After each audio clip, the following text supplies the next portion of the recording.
Syederalun Kapolda Aceh Irjen Pol Marzuki Ali Basyah kembali melaksanakan kunjungan kerja ke lokasi pembangunan hunian tetap bagi masyarakat terdampak banjir di Kampung Simpang Kanan, Kecamatan Kejuruan Muda, Kabupaten Aceh Tamiang pada Jumat 20 Februari 2026.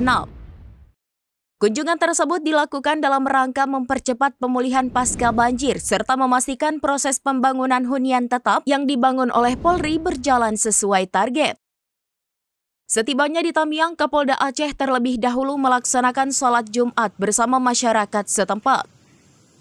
Usai ibadah, kegiatan dilanjutkan dengan musyawarah bersama jajaran Polres Aceh Tamiang serta sejumlah warga kampung untuk mendengarkan aspirasi dan masukan terkait proses pembangunan. Selanjutnya, Kapolda Aceh beserta rombongan meninjau langsung pembangunan hunian tetap guna memastikan progres pengerjaan di lapangan. Peninjauan ini bertujuan untuk memastikan proses pembangunan 150 unit hunian tetap yang berdiri di atas lahan seluas 7,5 hektar berjalan dengan lancar. Saat ini, kata Kapolda, progres pemerataan lahan sudah mencapai 80%, sedangkan progres pembangunan fisik bangunan sekitar 45%. Ia menambahkan bahwa proses pemerataan lahan dilakukan secara bahu-membahu hingga malam dengan estimasi waktu pengerjaan sekitar 45 hari. Untuk itu, Irjen Marzuki memohon doa dan dukungan dari seluruh pihak agar proses pembangunan dapat berjalan lebih cepat dan selesai sesuai target, yakni pada Mei 2026.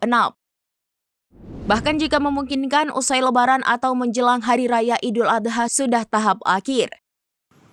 Diharapkan dengan selesainya pembangunan hunian tetap ini, masyarakat terdampak banjir dapat segera menempati rumah yang layak dan memulai kembali kehidupan secara normal.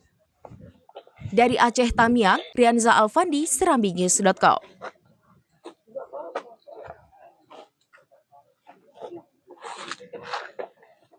Download Tribun X sekarang, menghadirkan lokal menjadi Indonesia.